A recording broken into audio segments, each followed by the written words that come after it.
ونعوذ بالله من شرور أنفسنا ومن سيئات أعمالنا. من يهد الله فهو المهتد ومن يضلل فلا هادي له، وأشهد أن لا إله إلا الله وحده لا شريك له، وأشهد أن محمدا عبده ورسوله. يا أيها الذين آمنوا اتقوا الله حق تقاته ولا تموتن إلا وأنتم مسلمون. يا أيها الناس اتقوا ربكم الذي خلقكم من نفس واحدة وخلق منها زوجها وبث منهما رجالا كثيرا ونساء، واتقوا الله الذي تساءلون به والأرحام إن الله كان عليكم رقيبا. يا أيها الذين آمنوا اتقوا الله وقولوا قولا سديدا يصلح لكم أعمالكم ويغفر لكم ذنوبكم، ومن يطع الله ورسوله فقد فاز فوزا عظيما. أما بعد، فإن أصدق الحديث كتاب الله، وخير الهدي هدي محمد صلى الله عليه وآله وسلم، شر الأمور محدثاتها، وكل محدثة بدعة، وكل بدعة ضلالة. أخوتي في العقيدة، إلهي سبحانه وتعالى sida san hayna waafajiyo. waxaan isku dayi doonaa inaanu xoogaa in sha allahu tacaala kooban ka nidhaahno ee qabasaat min qisati yuusuf, ama iftiinno ama tusaalayaal ka mida qisada nebi yuusuf. sawaad ogsoonteen qur-aanka waxaa ka mida suuratu yuusuf la yidhaahdo. waxaan filayaaba nebi yuusuf meel kaloo qura mu'min aali fircawn markuu ka warramayo quroo kalaaba qur-aanka meel kale lagaga sheegay. waa qiso ka gedisan qisaska qur'aanku sida kale ay u qoran yihiin. waa qiso bilowgeedii ilaa dhammaadkeedii suurad qura ku wada jirta, meel qura ilaahay subxaana wa tacaala kusoo wada arooriyey. waa qiso ku bilaabanta riyo kuna dhammaata riyada fasirkeedii. waa qiso wax badan laga faa'idi karo. weliba wadcigan aynu nool lahay iyo casrigan dambe la joogo waa qiso runtii fawaa'ido aad u tiro badan laga fahmi karo. walidalik ayaa bacd ala'imma imaam ibnu اlqayim fi kitaabihi daa waxuu ku tilmaamayaa suuratu yuusuf alfa faa'ida baa ku jira buu leeyahy. haddii ilaahay fursadi siiyana buu yidhi 1000 faa'iide ayaan ka qori doonaa, laakiin maynan arag waxuu ka qoray. akthar maa qiil waxaan aragnay طulaab alcilmi almucaasiriin in ka mid ah oo 100 faa'iide ka tirinaya. moxamed saalix almunajid oo 100 faa'iide ka tirinaya. qisada tani waxaa la yidhahdaa suuraddani waxay nebiga ku soo degtay salawaatu ullahi wasalaamu calayhi wakhti oo aada u dhibanaa. wakhtiga loo yaqaano caamil xusni aw bacdah ayay soo degtay bay yidhaahdaan. wakhtigii uu nebigu waayey salawaatu ullahi wasalaamu calayh sanadkiisii daakhiliga ahaa iyo kii khaarijiga ahaa ee basharka ka mid ahaa. yacnii waxaa geeriyooday adeerkii abi aalib oo tolliimo ugu hiilinayay oo aan agtiisa loo soo maraynin. waxaa isla sanadkaa geeriyooday haweenaydii wax walba la qaybsatay nebiga salawaatu ullaahi wasalaamu calayh ee uu nebigu intuu noolaaba xasuusteeda u hayay ilaa iyo ay caayishi iyadoo geeriyootoo maqan ay caayishi ka qiiroonaysay ama ka hinaasaysay siduu nebigu u hadal hayo salawaatu ullaahi wasalaamu calayh. khadiija bintu khuwaylad ridwaan ullaahi calayha oo ka mid ah kuwuu nebigu yidhi dumarka dhowr baa dhammaystirmay ay ka mid ahayd khadiiji. wakhti aada ugu adag oo nebigu salawaatu ullaahi wasalaamu calayhi cid waliba soo diiday oo uu daa'if tegay oo ka soo noqday oo dhib oo dhan la kulmay ayay soo degtay baa la ydhahaa qisada tani, iyadoo ilaahay subxaana wa tacaala uu nebiga u tilmaamayo in ambiye isaga ka horaysay oo rusushii ilaahay soo diray ka mid ahayd imtixaanaadka lala wadaago. waa suurad runtii suwar badan oo imtixaana ka sheekaynaysa. waxay ka sheekaynaysaa nebi la itixaamay oo kalgacalkii aabihii lagu itixaamay. waxay ka warramaysaa imtixaan kale isagoo ku dhacay oo walaaladii kayd u degeen oo god ku rideen. waxay ka warramaysaa iyadoo haweenay isku dayday inay kufsato. waxay ka warramaysaa iyadoo la xidhay oo xabsi galay oo jeel uu ku jiro. waxay ka warramaysaa imtixaan tiro badan leh iyadoo madaxnimo lagu itixaamay oo ummadda madax u noqday. waxay ka warramaysaa runtii fitan tiro badan oo marka ilaahay subxaanahu wa tacaala shiddo keenaba haddana faraj ilaahay uu furayo subxaanahu wa tacaala inna maca alcusri yusra ay ku gabagaboobayso isagoo fitankaasi oo dhan ilaahay subxaanahu wa tacaala uu ka badbaadiyey. idan qisada tani waa qiso runtii meelo badan oo laysdul taaga leh. waa suurad xataa tarkiibkeed qaabku u yaalla ay ka gedisantay. waa suuradda qudha ee 4 riyo kusoo wada aroortay iyadoo aan rajaynayo qur-aankaba in 7 riyo ku jirto. yacni nebi ibraahim riyadiisa iyo suurat alfatxi ta nebi moxamed salawaatu ullahi wasalaamu calayh iyo qisatu beder suuratu ali cimraanta ku saabsiisan iyo 4 riyo oo ku wada jira fii suurati yuusuf. isagoo riyooday, 2 jeelka kula jiro riyooday, boqorkoo riyooday, 4 riyo oo ku wada soo arooray qisadatan. qisada tani runtii waxyaabo tiro badan bay leedahay. ilaahina subxaanahu wa tacaala wuxuu ku tilmaamaya laqad kana fii qasasihim cibra liuli lalbaab ma kana xadiidan yuftara. ilaahay subxaanahu wa tacaala qisada tan waxyaabaha tirada badan le uu kaga warramayo waxaan jecelahay caawa inaynu deris ka mida qaadanno. haddii ilaahay nolosha fusxa ka bixiyo oo ay suurto gasho jawaanib kale mar kalaynu ka eegi doonaa. waxaan ka eegaynaa haddii alla yidhaahdo subxaanahu wa tacaala nebi yuusuf gurigii uu ku soo koray oo dhibi ka dhex dhacday oo mashaakil qabsaday oo kala durkay oo kala lumay iyo xalkii loo helay. ilaahay qur-aanka wuxuu ku tilmaamaya laqad kana fii yuusufa wa ikhwatihi aayaatun lisaa'iliin. nebi yuusuf iyo walaaladiiba waxa idinku sugan baa ilaahay leeyahy subxaanahu wa tacaala aayaad baa ugu sugan lisaa'iliin. waa qiso markaa u baahan daraaso aada u tiro badan leh. qisadatan ilaahay subxaanahu wa tacaala wuxuu inoo tilmaamayaa nebi yuusuf iyo walaaladii inay aayaad ku sugan yihiin. maxay sameeyeen nebi yuusuf iyo walaaladii? ilaahay wuxuu ku tilmaamayaa id qaaluu layuusufu waakhuuhu axabu ilaa abina mina wanaxnu cusba ina abana lafii dalaalin mubiin اqtuluu yuusufa aw iطraxuuha arda yakhlu lakum wajhu abikum watakunuu min bacdihi qowma صaalixiin. ilaahay wuxuu inoo sheegayaa subxaanaه wa tacaala waxaa aayaadku ku sugan yihin baa la yidhi markay yidhaahdeen nebi yuusuf iyo walaalkii ayaa aabba inaga jecel yihi innagoo annaguna aanu nahay bay leeyihin cusba koox aanu nahay. ina abana lafii dalaalin mubiin. aabba bay leeyihin baadi cad ayuu qadiyaddan kaga sugan yahay. mas'alada tanna aabbo ma asiibin bay leeyihin waayo 2 qof in cusba koox dhan laga jeclaadaa waa miisaan aan saxsanayn xasba iddicaa'ihim. awalan nebi yacquub waxay ku eedaynayaan inuu yuusuf iyo walaalkii ka jecel yahay. horta jacaylku qalbiga dega ilaahay baa xukuma subxaanahu wa tacaala qulubta bini aadamka. qofka muslimkaa waxaa saarani waa inuu cadaalad sameeyaa alcadaala. laakiin qalbigu cidda uu raacayo ilaahay baa shaqo ku leh. ilmaha aad dhashay inaad u cadaalad samaysaabaa korkaaga saaran. laakiin basharku haddana ilmaha uu dhalay qalbigiisa way ku kala wen yihin. inaad u cadaalad samaysiyo inay qalbigaaga ku kala weynaadaan waa 2 kala gedisan. nin carbeed oo reer miyaba waxaa la yidhaha carruurtaada ayaad u jeceshahay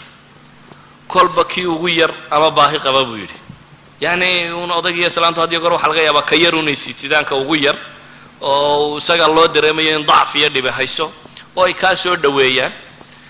asbaabo badan baa keena in carruurta la kala jeclaan karo. waxaa laga yaabaa inay ku kala dheganugul yihiin. midna markuu yeedhaada maqlo inuu hooydu ka soo horrayso oo kuu yeedhayo. midna waxaa laga yaabaa adigoo la hadlayaba inaanu dheg kuu raaricin. idan inaad u cadaalad samaysaa waa shay. kalgacalku laakiin waa masalo kale. walidalik baa nebi moxamed salawaatu ullahi wasalaamu calayh haweenkiisa wuu cadaalad sameynayay laakiin wuu kala jeclaa haddana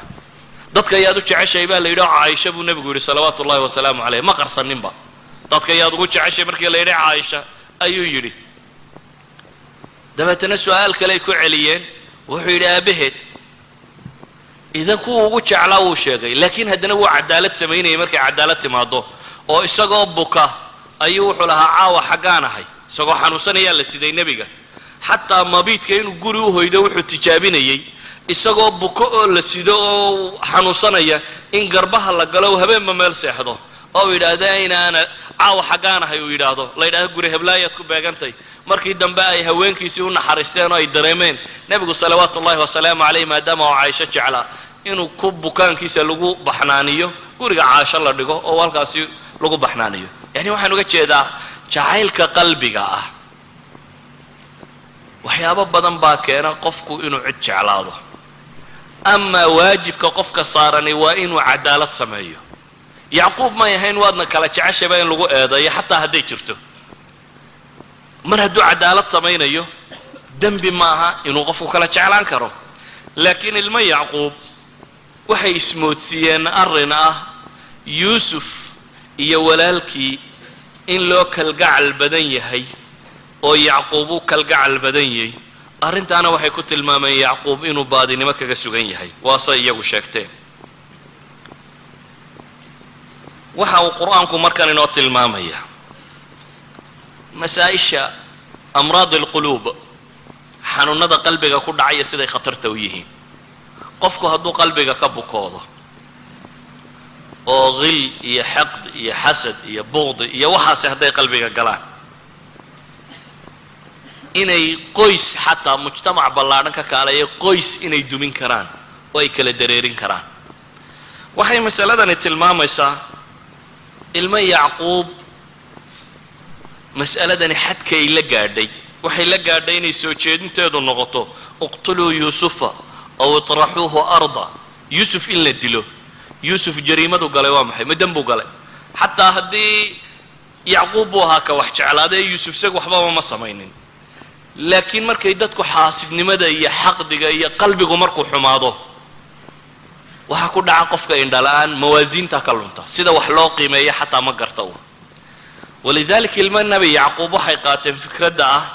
in la dilaba yuusufkaa yar ee walaalkooda ee aan waxba geysanin in la dilo go-aanka ah bay qaateen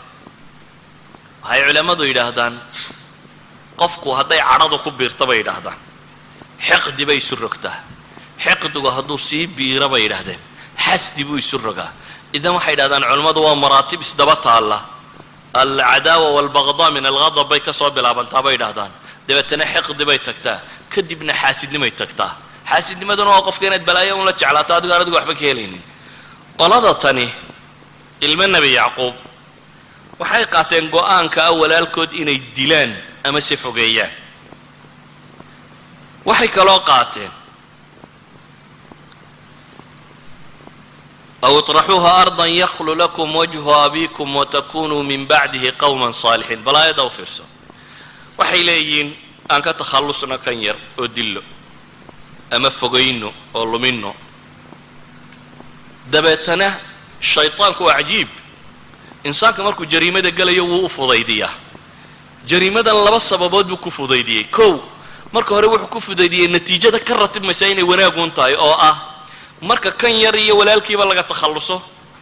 waxa soo baxaya bay yidhaahdeen yuusuf haddaynu ka takhallusno waxa ka soo baxaya waxa weeyaan bay leeyihiin alamri alwaaqic inuu yacquub u hogaansanaado oo hadda inuu innagayna jeclaado waa wasiilo jacaylka yacquub lagu raadinayo dilku dil baa waxaa lagu raadinayaa maxay jacaylka nebi yacquub alamri alwaaqic bay leeyihin odagu waa isaga hogaansami doonaa markaynu ka takhallusno yuusuf cid kale ma taale de inagunba alabnaa'i alwaxiidiin lilab aabbaha yacni carruurta qudhow haystaa waa innaga marka dee aabba carruurtiisa kama maarme wayna jeclaan doonaa marka waxay leeyihin yakhlu lakum wajhu abikum aabba wejigiisa keli inoo noqonayo aynu ku keliyaysanaynaa shayطaanku markuu wax sawirayo ilmo nebi yacquub badiihiyaad waxyaabo fudud oo aad u tiro badan buu ilowsiiyey wuxuu ilowsiiyey ma is odhanin war arma jariimadiinuba muuqataa haddii afashishaan oo jariimadaba la ogaado yacquub miyuu jeclaan lahayaa markaa markay inankiisii dilaan ismay weydiinin aabbahood maxaa ku dhici doona jacayl badaayaar buu indhabeelaa oo mushkilad kale qabsataa ismay weydiinin mu'aamarada ama jariimada sida loo fulinayaa armay fuliba weyda oo sidii aad ugu tala gashay u socon weyda ismay weydiinin yacni wixii khayaaraad jiray oo dhan ixtimaalaad jiray oo dhan shaytaan wuxuu ka tusiyey mid quroo ah ismay weydiinin armuu ninkani dhimanba waayo idinku soo noqda isagoo madaxa iyo waxaa la kulantaan waxaasoo dhan tirada kumay darin waxay ku xisaabtameenuun hadday jac iyo jac kaga siiyaan in kan yarina tegayo odayguna uu jeclaan doono arrinkuna uu hagaagi doono weliba waxay intaa ku dareen dee toobaduna ma foga bay yidhahdeen isaga markaynu ka takhallusno markaan baynu xajka tegaynaa soo weysaysanaynaa waa masala fudud watakunuu min bacdihi qawman saalixiin baa la leeyahay waxaa la sii bilaan garaynayaa marka isaga laga takhalluso kadib in la toobad keeni doono waa toobaduna dee tajubu maa qablahaayo inay fiicnaan doonaan saasaa bilaan lagu dhigtay mas'aladani waxa ay ku tusinaysaa marka insaanku marka uu dariiqa qaldan maro jaraa'imta sida uu u sawiraa ee uula fududahay waxa ay rabaan inay dilaan waa walaalkood xanuun qalbi unbaa ku dhacay oo colaad ah kay colaadda ku fulinayana ka takhallusayaan waa walaalkood waxay colaaddaa ku raadinayaanna waa aabbahood inay keli ku noqdaanoo uu jeclaado ayay ku raadcaynayaan dembiga xagga alle ka dhici doonana walaalkood isma weydiinayaan isaga iyo arrinkiisa laakiin dembiga xagga alle ka dhici doonana inay ka toobad keeni doonaan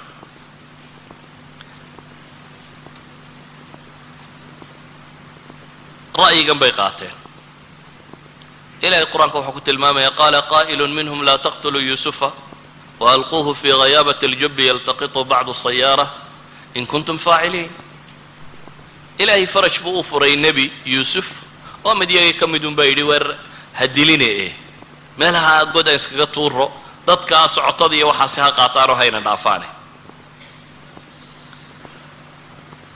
bacda muxaawalaat sida qur-aanku tilmaamayo suuradda ma tafsiirayno laakiin meelahaynuu dan leenaynu tilmaami doonaa bacda muxaawalaat aabbahood inay isku dayaan inay ku qanciyaan oo u warramaan oo yaa abaana maa laka laa ta'manna calaa yuusufa wainaa lahu lanaasixuun arsilhu macana gadan yartac wayalcab wainaa lahu laxaafiduun qaala inii layaxzunanii an tadhabuu bih waakhaafu an yakulahu الdi'bu waantum canhu gaafiluun ilaahay subxaana wa tacaala wuxuu ka warramay waxay dood soo samaysteen iyo siday rabeen inay yuusuf u qaataan iyo aabbahood siduu u shakisnaaye uga warwarsanaaye kolba meel isu taagaya iyana isku dayeen godku istaagaba inay ka saaraan oo ra'yigooda ay ku fuliyeen qadiyaddii waa fuliyeen walaalkood god bay ku rideen nebi yuusuf wuxuu la kulmay mashkilad ah colaada inay qabsato oo cid kaa foge hadday ku colaadiso waad qaadan kartaa laakiin kii kula dhashay inuu noqdo ka ku dilaya waxaad sawirtaa yuusuf oo ilmo yara oo walaaladii daclada hayaan oo meesha loo wada ay tahay in la tuuro oo dabeetana inta god lala tegay la sii wado oo aan weliba godka si caadiya loogu rodayna khayaabat aljubbi saa ilaahay tilmaamayo meel madow oo wax qariso oo god ka sii mida la rabo in la sii geeyo oo arkaya walaaladiiyo intay isu kaashadeen midba dacal hayo god lagu sii ridayo haadihi suura maxay maskaxdiisa ku reebaysaa ilmaha yar ee haddana dareemaya iyagoo intay halkaa dhigeen aan u naxariisan ee kaga dhaqaaqay oo meesha kaga tegay qisada tani waxay tilmaamaysaa marka bukaanada qalbiga ah ee xaasidnimada iyo xaqdiga iyo qilliga iyo waxa la nooca ah hadday bulsho degaan oo mujtamacaadka dhexdooda ay degaan mujtamacaasi inuu noqdo mujtamac cafina mujtamac uraya oo burburaya mujtamac kala lumaya inuu noqonayo natiijadii falkan ay sameeyeen ilmo yacquub waxay noqotay in aabbahood inay keli ku noqdaan oo jeclaado daaye ilaahay subxaana wa tacaala uu tilmaamaya wabyadat caynaahu min alxusni fahuwa kadiim in indhuhu caddaadeen murugo iyo tiiraanyo daraaddeed inuu taagnaa inamaa ashkuu bathii wa xusnii ila allah. odaygii taasaa ku dhacday. waxay sababtay walaalkood oo yuusuf inuu god galo oo dabeetana godkii laga qaado oo kooxi kaxaysato oo dabeetana alkariim ibnulkariim ibnulkariim ibnulkariim isagoo ah nin 3 nebi ku abtirsada isagoo ah in dabeetana la addoonsaday alxor ibnulkariim isagoo ah in la addoonsaday in suuqa silaca wax lagu iibiyo la geeyay washarawhu bithamanin baksin daraahima macduudatin wa kaanuu fiihi min azaahidiin. ilaahay tilmaamayo suuqa wax lagu kala gato ee iga gadyo kaa gadi maayo intaa iga dhaniyo iga sii isagoo ina nebiyo nebi dhalo nebi dhalo nebi dhalay inuu suuqaa tegay. waxaa qur-aanku tilmaamayaa inuu addoonsigaasi ku dhacay. waxa uu tilmaamayaa inay haweenaydii hungurayso isku dayday inay kufsato. waxa uu tilmaamayaa in xabsi lagu riday. waxaasoo dhibayo uu yuusuf maray. aabahooday jacaylka ka rabeenna waa indhabeelay. murugo iyo tiiraanyo ciil buu la indhabeelay. waxaa ilaahay tilmaamaya inuu leeyahy inamaa ashkuu bathii wa xusnii ila allah. inuu leeyahay fasabrun jamiil wallahu lmustacaanu calaa maa tasifuun. halkaa odaygii inuu taagan yahay waxa ay tilmaami kartaa sida caa'iladana yara noqotay markii uu yuusuf wiilkoodii ka labaad rabay inuu ka qaato siday dareemayeen aabbahood. markii hore waxay lahaayeen yakhlu lakum wajhu abiikum, laakiin kii labaad markii la qaadayay maxay lahaayeen ina lahu aban shaykhan kabiiran fakhud axadana makaana. waayo waxay dareemeen aabbahood kii hore wixii ka qabsaday iyo wixii dhib ka gaadhay bay lahaayeen oday weyn oo dhibi gaadhaysa buu leeyahay annaga midka ay nagu bedel bay lahaayeen. waxaa dhacday inankii ugu weynaa say mufasiriintu sheegaan inuu yahay kan leh falan abraxa alarda xataa ya'dana lii abi aw yaxkuma allahu lii wahuwa khayru lxaakimiin. kii weynaana inuu dhan u lumo. waxaa dhacday qaybi caa'iladii guriga qura ku wada noolayd yuusuf good buu ku dhacay. odaygii waa indhabeelay nebiyullaahi yacquub ahaa. wiilkii labaad waa kii farsamada lagu qaaday ee isna baxay. kii weynaa isna waxaa ku dhacay inuu yidhaahdo mar hadday waxaasoo dembiya laga galay aabbo dib ugu noqon maaye dhulkaa ilaahay baan iska kacaya waa iska soconaya isna dhan kalu u ambaday.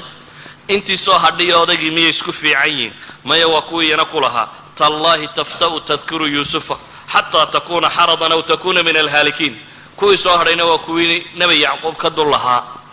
ka zuuli maysid inaad yuusufun kolba xasuusato ilaa aad ka halaagsanto amaad ka baaba'did. reerkan maxaa ku dhacay? maxaa reerkan shataadka ka dhigay? su-aashaan idin weydiinaya markaa waxay tahy haddii mujtamac yar oo aabbiyo hooye iyo ilmo ay dhaleen iyo guri ka kooban oo weliba guri nebi uu yahay oo tarbiya nebi ku soo barbaaray, haddii marka bukaanka qalbigu uu dhaco ay sidan u kala lumayaan, markay xaasidnimadii iyo colaadda iyo mushkiladdu timaado ay sidan noqonayaan, guriga weyne ama ummadda muslimka ahi ama bulshada muslimka ahi ama qowmiyadda muslimka ahi haddii xanuunkani dhex gala sida iyaduna u ekaanaysaa. yacni guri baa shataadkiisii noocaa noqday. guri ayaa shataadkiisii iyo burburkiisii noocaa noqday. waxaan u malaynayaa ummadda soomaaliyeed inaan looga warramaynin sida loo ekaado marka la jabo, marka loo colaatamo. soomaaliya iyadoo iska joogtuunbaa qola tidhi haddaynu xagg iyo xagga kaga dhufanno oo dabeetana watakunuu min bacdihi qowman saalixiin yakhlu lakum wajhu abiikum bay raadinayeen meesha inay fuulaanun oo iyagu inta kale dareeriyaan. waxoogaaga dhintana dee waynu toobad keeni doonnaa unbaa la lahaa watakunuu min bacdihi qowman saalixiintaa la taagnaa. wa nafsi alqisa laakiin min khilaali beytin kabiir. waa qiso aan ku boobno waa ka takhallusaynaa inta tan qoladan meesha yaro bursatay ee jeclaysatay ee dheeraadka ee jacaylkii qaadatayna aan ka dhicinno. kadibna maxaa soo baxaya? waxaa soo baxaya bay leeyihiin yakhlu lakum wajhu abiikum watakunuu min bacdihi qowman saalixiin. siday u eg tahay maanta haddii markii hore dadku ay fahmi lahaayeen waxaan u malaynayaa inaan malaha taladaa in badan dib loogu noqon lahaa. iminka maanta cid badani waxay leeyihin talow yaa haraggeed inagaga celiyaday soomaalidu ka sheegayeen ninkii neefka qale cidiba wax ka iibsan weyday ilaahu yaa maruun haraggeedii ku celiya buu yidhi. yacni siday u taallo haddii maanta talada dib loogu celin lahaa oo waqti dambe ay taladu joogi lahayd waxaa laga yaabi lahaa inaan dad badani dhiiradeen waxay ku dhiiradeen markaa waayo shaytaan wuxuu tusiyo keliya mas'ale ah in kooxda meesha markaa joogto inta laga maroorsado koox kale inay fuuli doonto wax badan oo sii dhaci doona inaanay jiri karin wajhul ab in la heli doono dabeetana watakunu min bacdihi qawman saalixiintuna inay ka dambayn doonto waxaan leenahay shataadkaasi inay dunida ku firidho oo inamaa ashku qaar le ay nool yihiin oo ooyaya inamaa ashku bathi wa xusnii ila allah qaar weli le tallahi tafta'u tadkuru yuusufa xataa takuna xaradan aw takuna min alhaalikiina ay nool yihiin qaar leh lanabrax alard xataa ya'dana liabina ay nool yihiin yani mujtamacii soomaali lo odhan jiray noocaas u eegi waxaan baday oo lumay wax weli qoomamaysan oo ooyaya wax weli inta kale hadhay kusii diganayo le tallahi tafta'u tadkuru yuusufa ma lcilla idan cilladu waxa weeyaan amraad alquluub mujtamaca haddaan marka hore la ilaalin xagxagashada laga ilaalin waxa isku haya laga ilaalin qalbiga waxaa qofka muslimkaa waxyeelaya laga ilaalin akhiiran natiijadiisu nooca kan bay noqonaysaa su-aashaan qisada markaa uga jeedaa marka kan waxay tahay hal min xal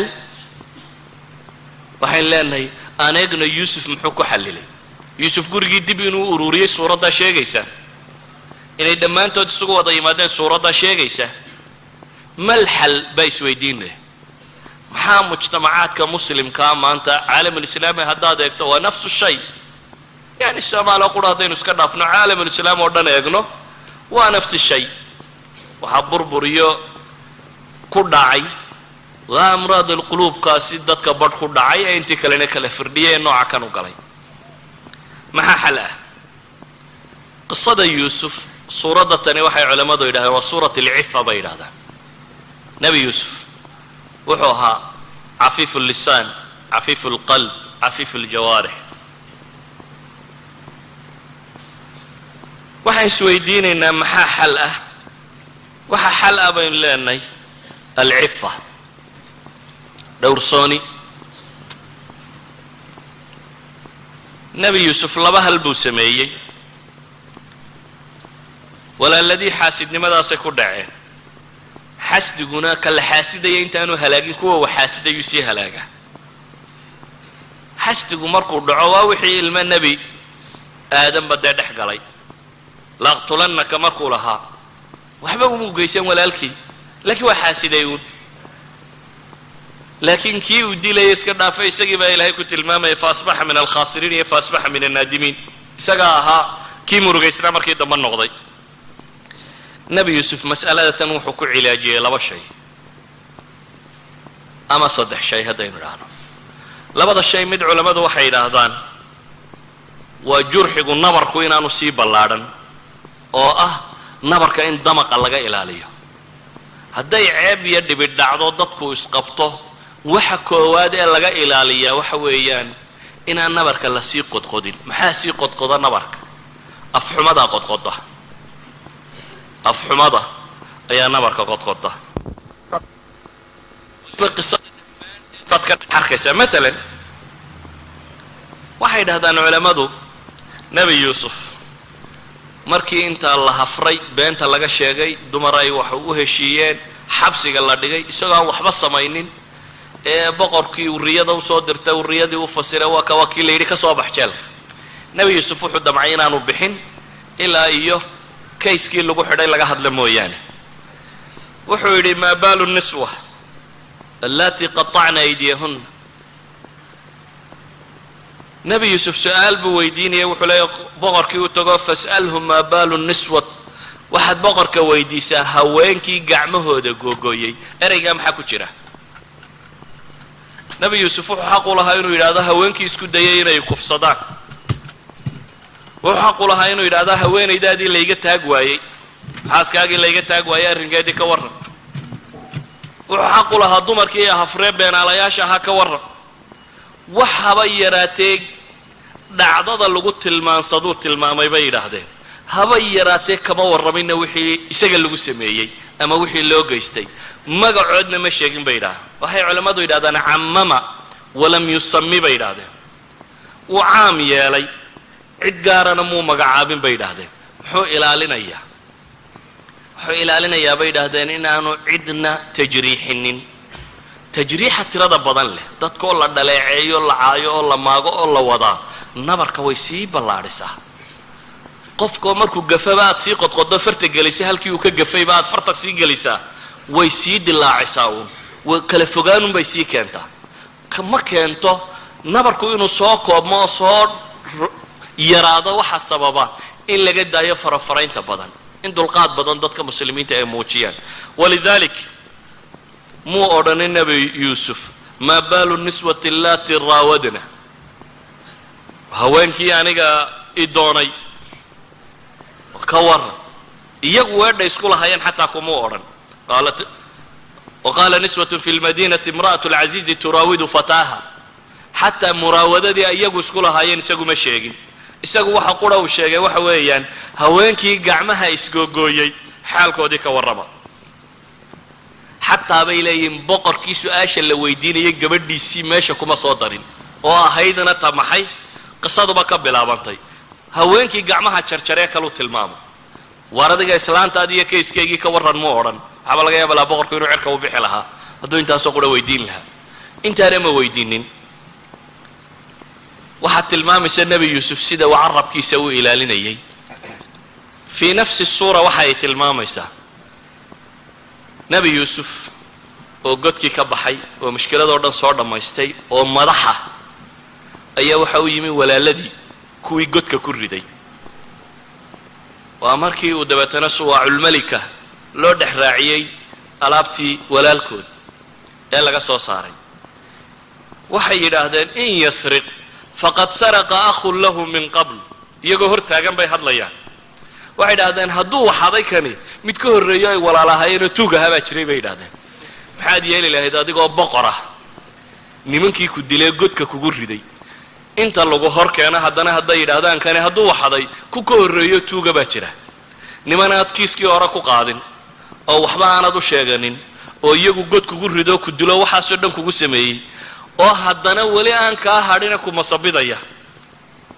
nebi yuusuf ilaahay wuxuu ka tilmaamay wuxuu yidhi faasarahaa yuusufu fii nafsihi walam yubdiha lahu qaala antum sharu makaana wallahu aclamu bima tasifuun naftiisa wuxuu ku qariyey baa ilaahay yidhi subxaana wa tacaala nebi yuusuf oo aanu cidna u muujinin hoos qalbigiisa wuxuunbuu ka yidhi antum sharu makaana idinkaa ka liito ka meel hooseeya ka shar badan wallahu aclamu bima tasifuun ilaahay baana og waxaa sifaynaysaa hal minkum intaa yeeli kari lahaa ma jira hadday walaaladaa ku dilaan oo ay isku dayeen inay assassination kugu sameeyaan oo ay god kugu rideen oo dabeetana ilaahay madax kaa dhigay oo ad adigoo madaxa qabata iyagii ay kuu yimaadaan oo haddana weli ay ku eedaynayaan iyagoon waxba kugu lahayn haddana ay eeddaa u taagan yihiin oo ay leeyihiin in yasriq faqad saraqa akhun lahu min qabl nebi yuusuf wuxuu ku gaabsaday baa ilaahay leeyay subxaana wa tacala inuu qalbigiisa inta ka yidhaahdo bale waxa kugu filan nebi yuusuf waxay mufasiriintu yidhaahdaan marna iskuma dayin walaaladii inuu masaa'ilkan ku qaadqaado sida daraaddeed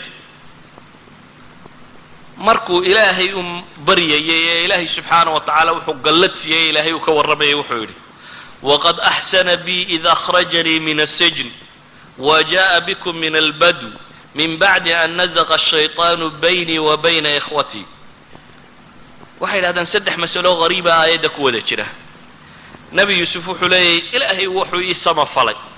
markuu jeelka iga soo saaray buu yidhi waxay culammadu yidhahdaan jeelka iyo godka iyoma xumaa jeelku waa meel dad ku nool iyo dad baa la joogay wadakhala macahu sijna fatayaan qur-aanku wiilalbaabu tilmaamay la galay jeelka markuu galay nin dhallinyaro xooggan buu ahaa oo soo koray oo da' soo gaadhay jeelku waa meel dadka cunno lagu siiyo waa kanoo bashar lala kulmo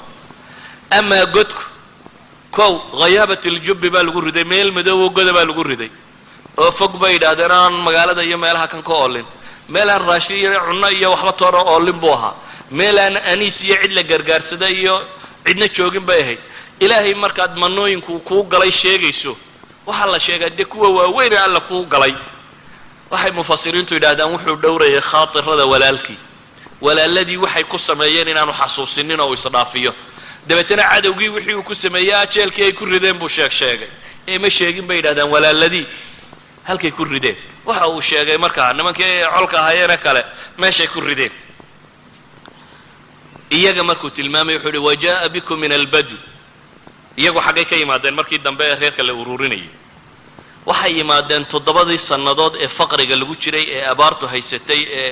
muu odhanin markii idinkuna caydha noqoteen idinkoo caydha la iikin keenay waayo iyaga abaar baa ku dhacay oo kuwii caydhooba dee dhibtu qabsatay ma sheegin wuxuu yidhi markii ilaahay baadiyaa idinka keenay baadiyu mar lagu barwaaqaysan yahay oo caana iyo hilibba leeyay iyo beer iyo midhaba u leeyay iyo mar lagu haraadanyayba waa jirtaa waa u camimay bay yidhaahdeen oo wuxuu tilmaamay maxay wajaa bikum min albadu muxuu kale sheegay min bacdi an nazaga shayطaanu baynii wa bayna ikhwatii shaydaan ma iyagu derderay mise yuusuf ma waxbuu ku lahaa dhibtii dhacday oo dhan waxba ma samaynin marnaba isagu wax ma samaynin saa ka muuqata qur-aanku kaga warramayo laakiin isagoo khaatirka walaaladii dhowrayabuu wuxuu yidhi baa la leeyay min bacdi an nazaga shayطaanu baynii wa bayna ikhwatii markii shayطaan aniga iyo walaaladayna kala dhex galay nasqu shayطaan kaanamaa labadooda kooxood bau ku dhacay oo shayطaan buu eedana saaray wuxuu kaloo ka dhigay labadoodaba inuu dhex maray waxaasoo dhammi waxa ay sheegayaan bay culammadu leeyihin wuxuu rabay lisaanka jariix carabkaagu hadduu noqdo mid dadka muda waxaad tahay qof wax firdhinaya ma tihid qof wax daaweynaya walidalik buu wuxuu iska ilaalinayay walaaladii inuu heshiisuun mar la geli doono oo ay dhici doonto inuu la heshiiyo sida daraaddeed nebi yuusuf dhaqankiisa waxaa ka tirsanaa mushkilada si uu xallilo inuu noqdo mid cafiifu lisaana carabkiisu mid aanu dadka xaganin inuu noqdo carabkiisu mid aanu dadka xaganin inuu noqdo dhibta iyo nabarada iyo boogaha dhaca waxa sii balaliya gabayada iyo kaftanada iyo waa isjareexaynayna Soomaalidu sheegto jareexada de waa jareexa waa tajriix waa ismudaynaa la leeyahay waxaasi waxay sii ballaadhiyaan maxay bukaankii idan waxaan leenahay nabi yuusuf suu reerkan u ururiya awal shay uu adeegsaday waa maxay wuxuu ahaa yuusuf cafiifu lisaan lisaanka iyo cafiifnimadiisu hal qisaan nabi maxamed salawaatu ullahi wasalaamu calayhi idinka tilmaamaya xadiidka wada taqaaniin ee saxiixayn ku yaala riyaad saalixiin ku yaala macruufka ah yahuud baa nabiga u timi iyadoo caayishina fadhida dabeetana waxay ku yidhahdeen assaamu calaykum assaam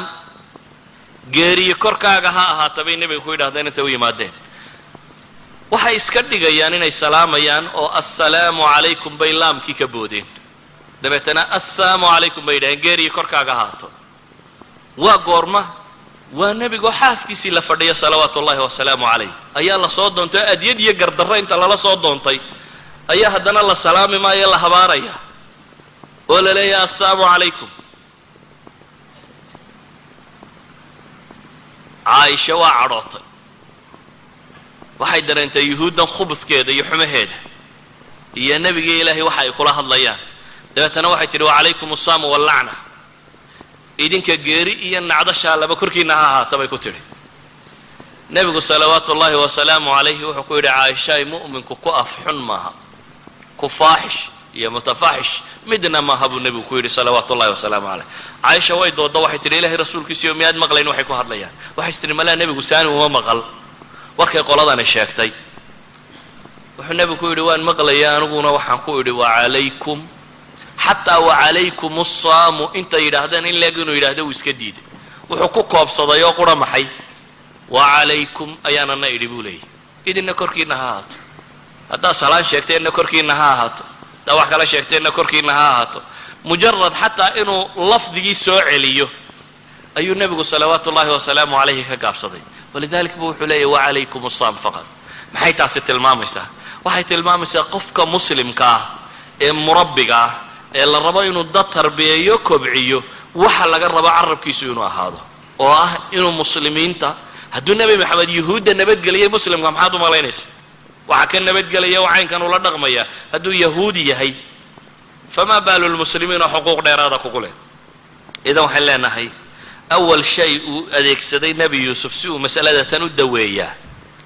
waxa weeyaan carabkiisu ilaaliyay ثاني شيء بان tilmaamaya shayga labaad ee uu nebi yuusuf adeegsaday waxa weeyaan mas'alat alcaf alcifa waa tii hore وثانيا العفو inuu dul qaatay oo iska cafiyey oo dhaafay walaalihiisii waxa uu geystay markuu su-aasha weydiiyey yidhi hal calimtum ma facaltum biyuusufa wa akhiihi id antum jaahiluun war bal ka warrama markii yuusuf waxaa ku samayseen laakiin waa uu cudurdaaraya wuxuu leeyay markii ay jaahiliinta ahaydeen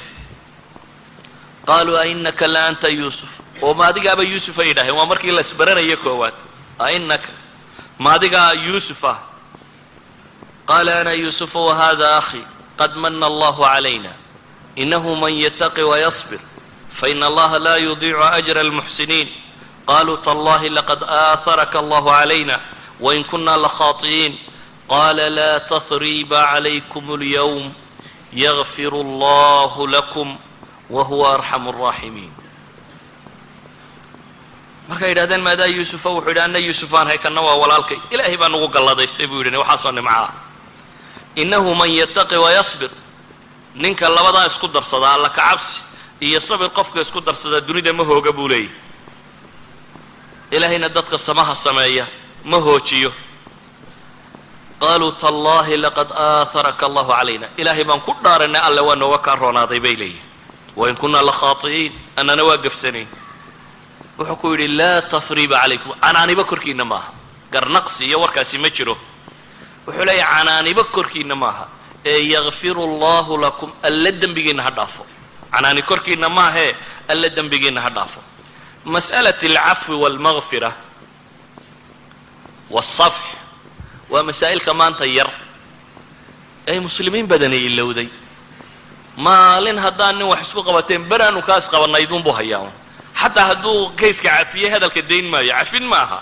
dad weli wada uuna taagan tahay beri waxaa igu sameeyey ninkaas beriba waxaa ii galay beri haddaadun weli sheegaysa waxba maad cafinin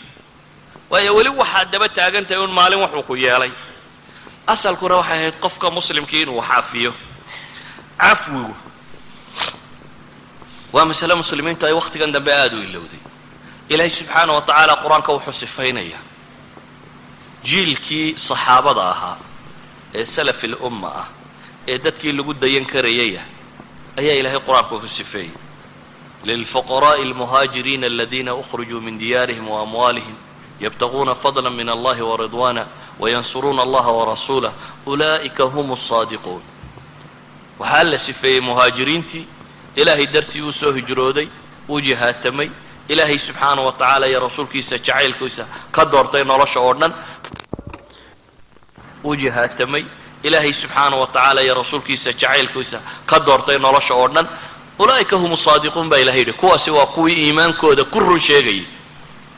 ansaarna ilaahay waa sifeeyey waladiina tabawa'u daara waliimaana min qablihim yuxibuuna man haajara ilayhim ولا يجدون في صدورهم حاجة مما أوتوا ويؤثرون على أنفسهم ولو كان بهم خصاصة ومن يوق شح نفسه فأولئك هم المفلحون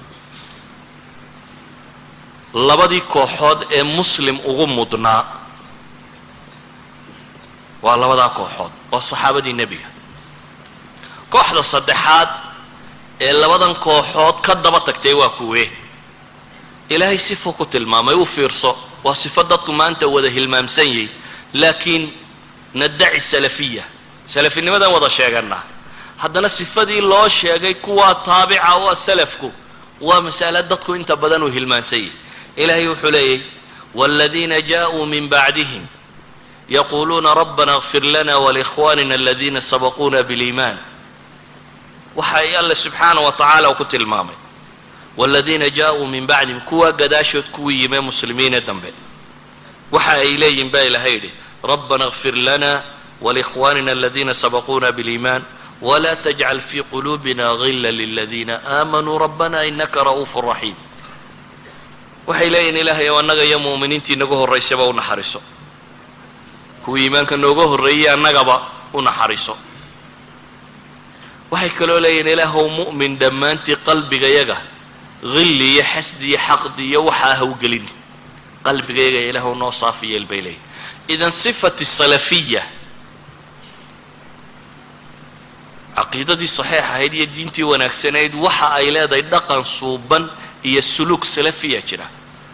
oo qofku qadiyati tawxiid oo qura inuu tajriidiye maaha ee waa inay dhaqan noqotaa waa inay dhaqan iyo diin soo baxdaa dhaqan iyo diinta laga rabaa maxay tahay waxa uu ku tilmaamaya alla subxaanahu wa tacaala inuu yahay dadka mu'miniintii mid ay ka nabad galaan oo aan qalbigiisa wax xiqdi iyo xaasidnimo iyo dhibtoona ugu haynin idan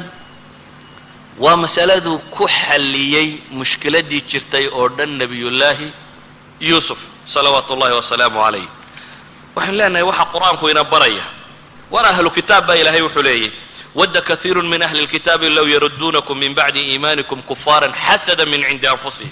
من بعد ما تبين لهم الحق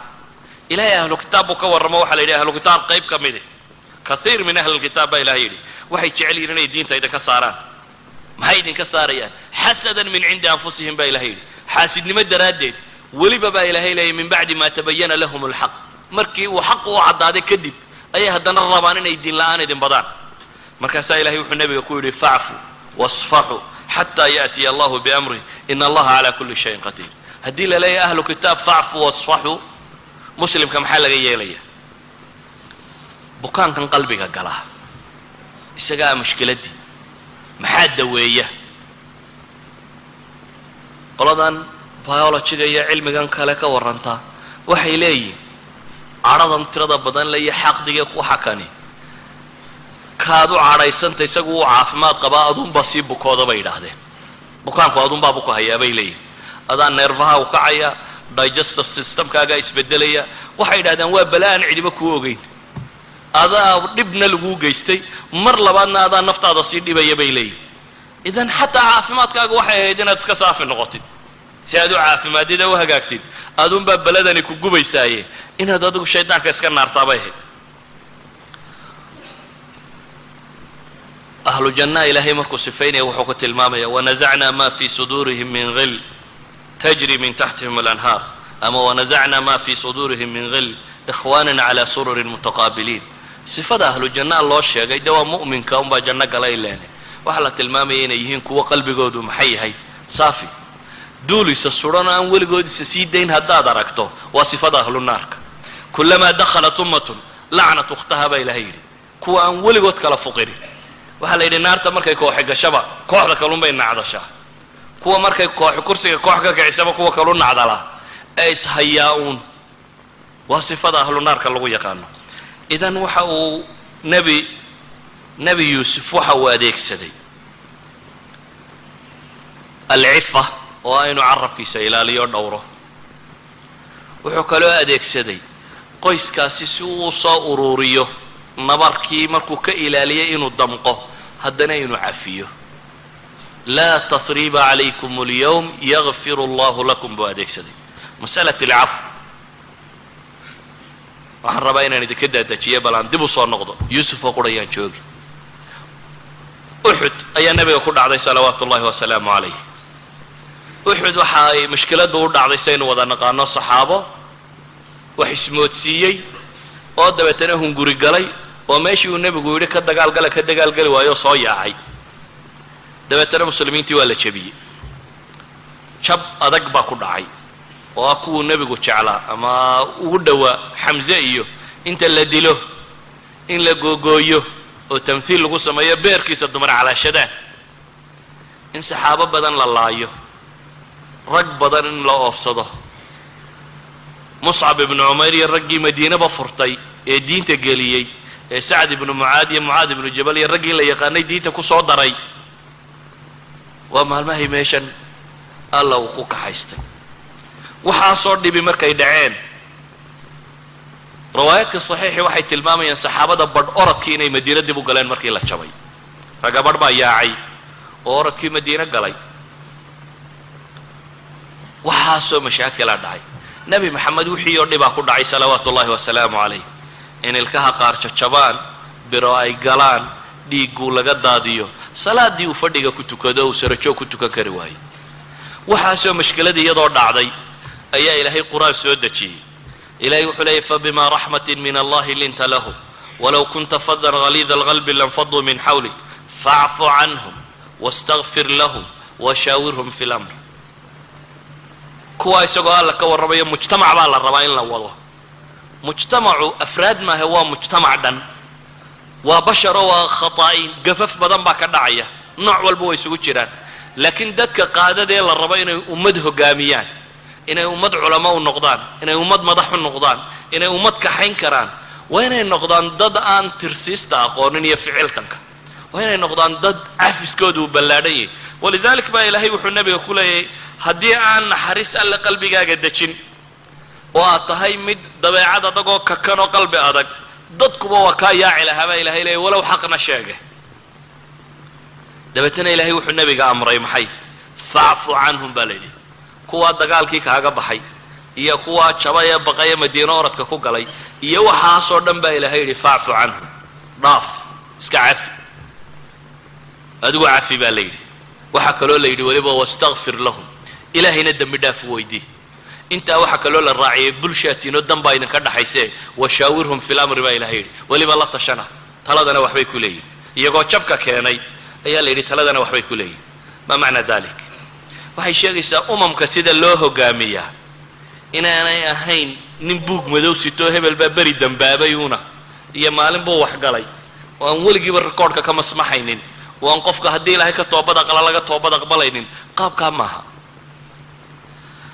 waxa laga yaabaa inaad tidhaahdo waxa shakhsiga ee laga gal kari waa dan umadeed iyo waa kana qiso kale aan tilmaamo xaadithatu lifk واتي بنت الله شيغي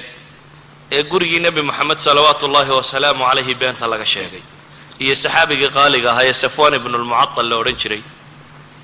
عائشه هي صفوان با waxa la yiri way isla hadheeno xumay sameeyeen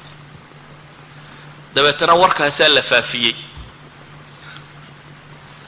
qiyaadadii ummadoo nabi maxamed صلوات الله وسلامه عليه iyo gurigiisa beenta inta laga sheegay beentaasi way faaftay oo la isgaarsiiyay markii hore munaafiqiin baa soo bilaabay laakiin muslimiintii badbaawun samaacuna lil kadib koodii iska rumaystay wa fiikum samaacuna lahum tukuwa la tilmaamay qaar baa noqdo warkoodii daacadkii markii laga badiyay run mooday dabeetana warkii si caam u faafay ilaahina subhanahu wa ta'ala mujtama'an inuu tarbiyeeyo abu rabay quraan markiiba lama soo dadajin la Aisha waxba ma sameyn ama nabi maxamed ilaahay markiiba قرآن مسو دجين ساحدي سبريه ليه غورغي سينا وحبا بالبان قرآن كسو دجين مسالده بالبا واحد قياسته مغالدي مدينه او هل بلو عير الله كدلتay warka uu la wado oo cid la daacayeen ee nabi maxamed iyo gurigiisii tahay Abu Bakr radwanullahi alayhi oo ummadatan nabi maxamed dabadeed ugu fadli badnaa oo ahaa nin aad u xanaaq kulul markuu xanaaqo Abu Bakr waxa nin xanaaq kulul adu xanaaqo laakiin waxa nin waqaf lil haqa oo aan haqa dhaafin Abu Bakr mas'aladaas qabsatay oo ay inantiisii wax laga sheegayo inta kadib yaa waxaan sheegay dadka waxaan sheegay waxa kamida Mistah ibn Athath Mistah wa nin saxaabiya wa nin badariya ahlu badara ونين مهاجر من المهاجرين كمدا والرجل رجعها لكن نكستو رجع مربى يهوس مرتاون نكستو رجع وخير الخطائين التوابين مربى يهوس مرتا نك بدري جاء مهاجر كعين كاسية وهوس مرتايا وحكم النقضي فكرة دندت كفافية وكم النقضي خطأ انت عليك بوقلي وفكرة دن رجي فافية أيو كم النقضي مصطح ومتكلي أبي بكر قراب لو ذاقه وهو يدي مصطح يدي يا أبي بكر بهبر وذاق والله بولا لي كلا دلين مركا أبي بكر والد بوي إن أنتنا عايشة يا مركا مصطح لبهبر وذاقه كلا دشي قرابي عايشة ومرصد حاده مصطح يهو يدي با وحي كم ديهين ضدك وأبي بكر مصروفه أبي بكر نين مسلم وهانتي لا أبو هانشري وحكلاها مسلمين تدك ووح بحين بدن وكا عمر لها ما لم بيصير لبرتنو وحاسر ما أنت حولات هاي ستاين تطلبوا كلا قيبس النص كان dabeetana waan ima Abi Bakar waxa la yidhi maxaad keentay xoolahaga iyo wixiiba buu yidhi carruurtii maxaad uga timay ilaahay rasuulkii buu yidhi maalintaasaan go'aansaday buu yidhi inaan ninkan gaadhayn oo dib ula baratabin aniguna nus baan meesha la socdaa buu leeyay isna wixiisiiba uu keenay marka wuxuu ahaa nin aad u deeq badan Abi Bakar oo muslimiinta wax siiya Mistax iyo hooyadiiba markaa isagaa biilin jiray Abi Bakar markaa maxaa wada haysta waxaa wada haysta nin uu isagu quudiyo oo isagii haddana dacaadeynayay reerkii nin uu tol iyo qaraabo yihiin oo waalid uu yahay oo isagii dacaadeynaya nin muslimo muhaajir oo badariya oo intaasoo dhan diin soo wada galeen oo haddana isaga reerkiisii sheegaya Abi Bakar masaladii uu qaadan kari waayey markii ilaahay quraan soo dejiyay la tilmaamay in arrinku saa yahay Abi Bakar way ku adkaatay inuu liqo ninkan arrinkiisa ninka intaasoo dhan midnaba xeerin waayey islaamnimo igu soo dhaafay buu leeyahay ee tol iyo qaraabo soo dhaafay ee wax siinayay wax siintii soo dhaafay maxaad yeeli lahayd Abi Bakar wax kale ku samayn maayay buu yidhi wax dambe ku siin maayay buu yidhi ina kala kaxee anigu shilin dambe oo aan leeyahay ku siin maayo una saa inugu kala kaxee buu yidhi ilaahay baa quraan soo dejiyey leh waliyacfu waliyasfaxu alaa tuxibuuna an yakfira allahu lakum baa ilaahay leeyahy ilaahay wuxuu leeyahy waar ha cafiyaan oo ha ka jeestaan oo ha dhaafaan Abi Bakar iyo cidda la mida baa la leeyahy dadka cafiya oo sawti taa laygu sameeyey taa miyaan cafiyi karaya ilaahay baa wuxuu leeyahy alaa tuxibuuna an yakfira allahu lakum tirsaadna imisumaad ilaahay gaf ka gashaa soo ma jeclid inaad bal lagu dhaafo imisumaad dembi gashay markaad tiriso kan waad gasho haddana yaa rabbi unbaad leedaho gacmahaad kor u taagaysaa ma quusatid maalin walba waad qasaysaa laakiin haddana ilaahay ii dhaaf baad leedahay ilaahay markaa wuxuu leeyahy idinba waa jeceshinkaa iga gashaan ilaahay isagaa ku abuuray isagaa ku quudiya kownka isagaa iska leh nimcadaad haysato dhan isagaa iska leh halkaad u shukri naqi lahayd baad macsi ku samaysay wixii uu ku siiyo dhan haddana quusan mayna yaa rabbi baan leenahay oo waa baryaynaa ilaahay wuxuu leeyahy daan baanoo intaasoo dhan idin siiyey oo waxaasoo nimca idin siiyey ayaa rabtaan inaan kiina dhaafo idan alaa tuxibuuna an yakfira allahu lakum baa ilaahay yidhi cilladu waa tatan waliyacfuu baa la yidhi waxaas aad tirsanayso o dhan Abi Bakarow waliyacfuu waliyasfaxuu alaa tuxibuuna an yakfira allahu lakum miyadan jeclayn baa ilaahay leeyahy subxaana wa tacala in alla dembigiina dhaafo dabcan waa jecelyay Abi Bakar markaasba wuxuu yidhi biilkiisiina ha la siiyo bes khalaas waa cafiyey biilkii uu siin jiray iyo wixii oo dhanna wuu ogolaaday yani waxaa la rabaa haddii mujtamaca midba mid ka aargoosto fain caaqabtum facaaqibuu bimili maa cuqibtum bihi waa jirtaa walaman sabara baa ilaahay yidhi inta dambe dadku iska indhamaraa lama akriyo walaman sabara wagafara inta dambe ka muhiimsan asalku waxa weeyaan qofku xaqiisii wuu leeyay laakiin ummadi ana iga goo kuma wada noolaato hadduu qof walo ummadda ka tirsan uu yidhaha ana intayda halay gooyo waxba soo hadhi maaya ummad marka la rabo inay ummad noqoto jirto wayna jiraan dad qalbi weyn leh oo ummaddan hogaaminayo wax cafiyi kara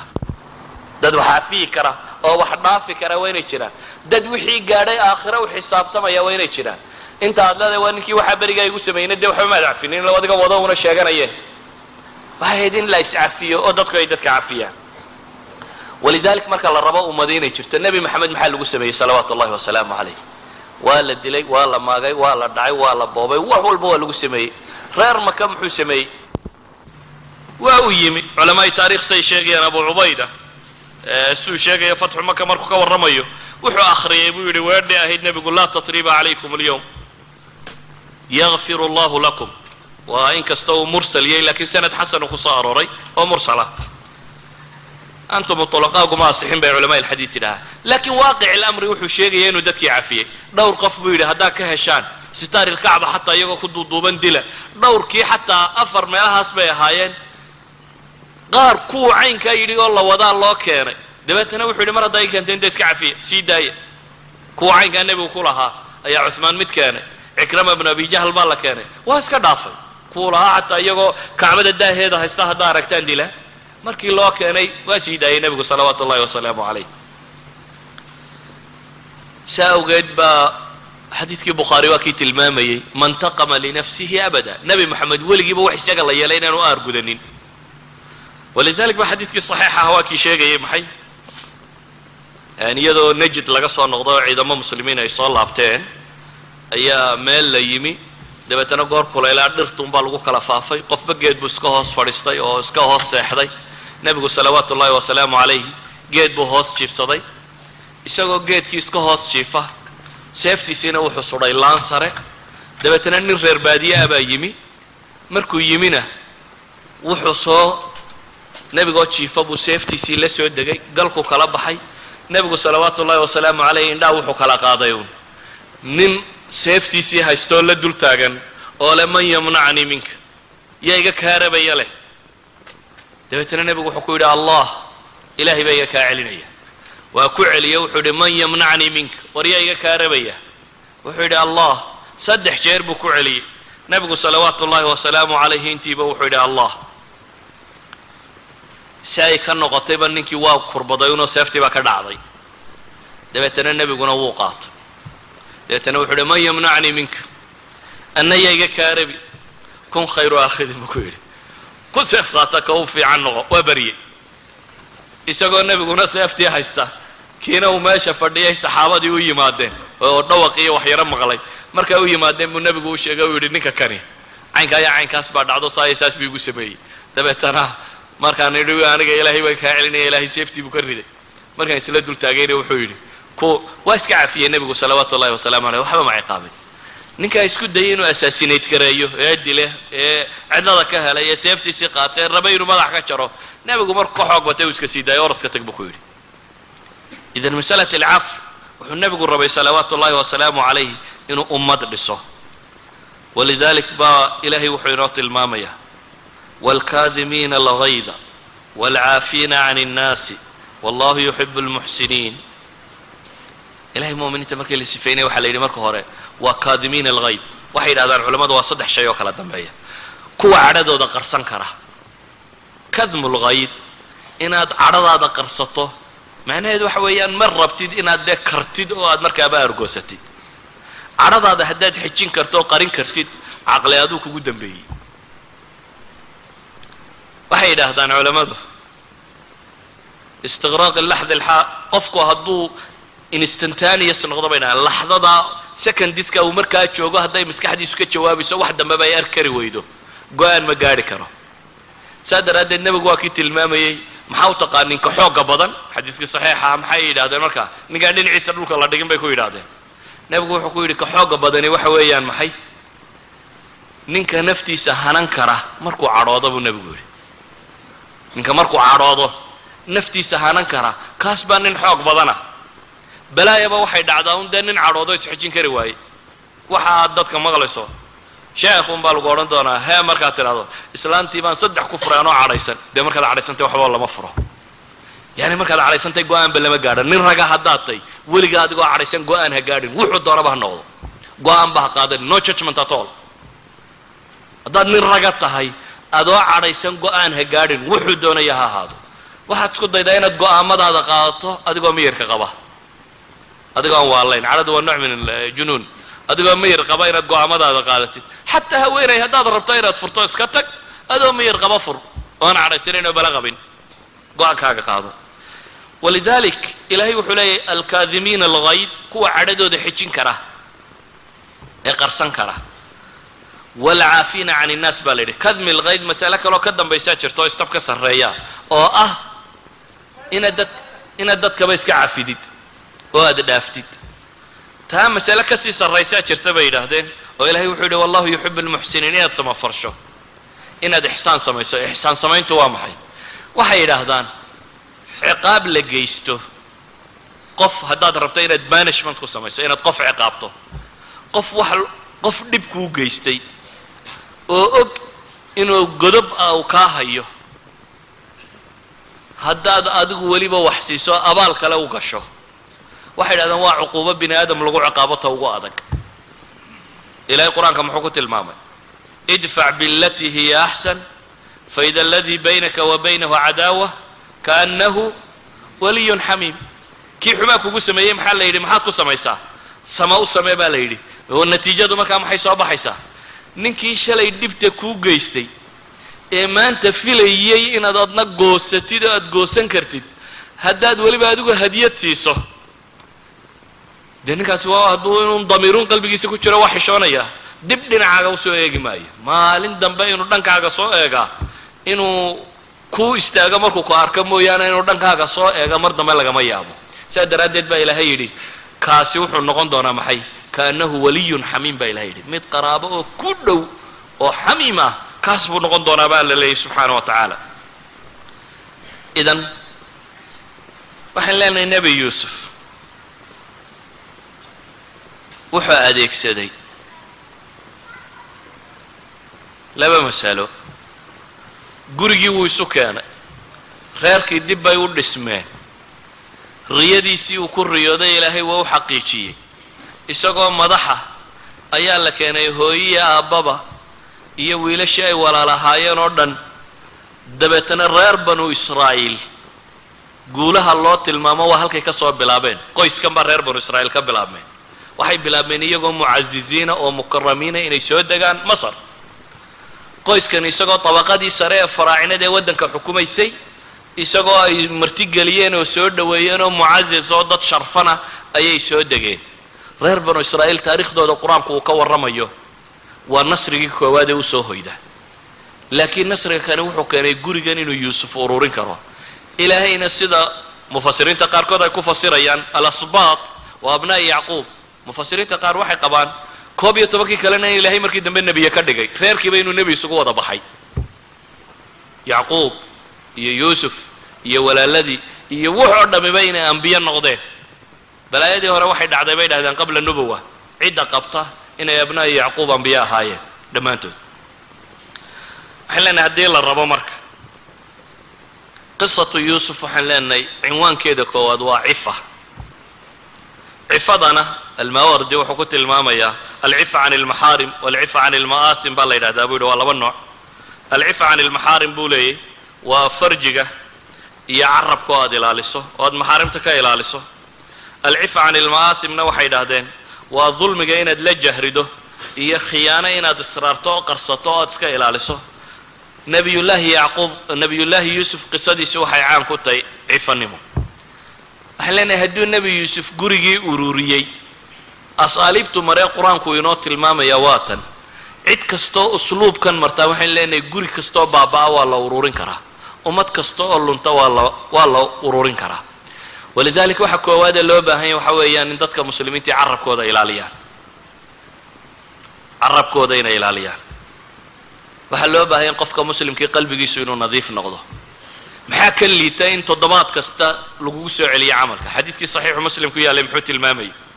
waa kii nebigu lahaa waxaa ummadda acmaasheeda waxaa la bandhigaa khamiis kasta iyo maxay isniin kasta ilaahay loo bandhigaa dabeetana qof kastoo aan ilaahay u shariig yeelayn ilaahay dembigiisa wuu soo dhaafaa laakiin labadii ishaystee dhexdooda shaxnaagu uu yaallay waxa uu xadiidka nebigu tilmaamayaa in la yidhaahdo kuwa andiruu haadayni xataa yastalixa andiruu haadayni xataa yastalixa andiruu haadayni xataa yastalixa in ilaahay yidhahdo labadaa iyaga iga celiya arrinkooda inta ay ka soo heshiinayaan war xataa acmaashaadu marfuuc noqon mayso ilaahay baa le labadaasi way kala fuqi waayeene celiya inta ay ka soo heshiinayaan waa acmaashii saalixee kale aad samaysay ayaa la leeyahay andiruu haadayni xataa yastalixa idan waxaan leenahay ummaddatan ururinteedu wuxuu ku ururmaysaa in qofka muslimkii uu cafiif noqdo carabkiisu dhowrsanaado oo dadka muslimiinta o dhan carabkaa uu ka dhowrsanaado caama iyo culamaba qof muslimo wax duraya inaanad isku dayin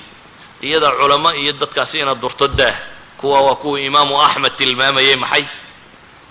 luxuumi alculamaa masmuuma man shamaha marid waman akalaha maat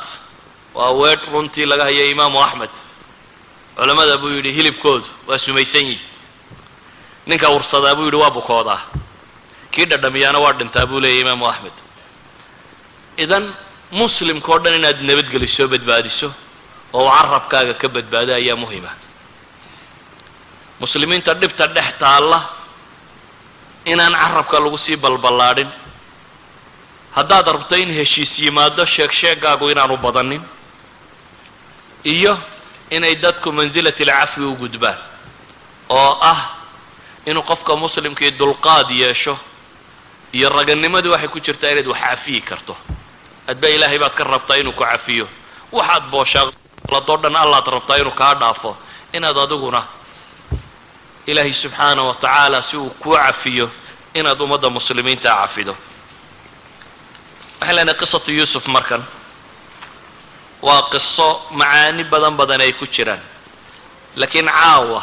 waxaan ku soo koobayaa qabasa ka mida qabasaadkaasi oo ah haddii ilaahay wakhti kale ina siiyo waa laga yaabaa inaynu jawaanib kale qisada ka eegno laakiin waxaan kusoo koobaynaa caawa guri burburay oo wixii burburiyay amraad alquluub ay ahaayeen oo dabeetana kala lumay oo in lunta in la adoonsado in iska tagta in indhabeesha iyo in xumo wali sii wada u qaybsamay shataat noqday oo dunida ku faafay dabeetana dib loo soo ururiyay waxa soo ururiyayna uu yahay asaaliibtii uu adeegsaday bacda allahi subxaanahu wa tacaala nabiyullaahi yuusuf intaas baan kusoo koobaynaa wallahu aclamu billahi tawfiiq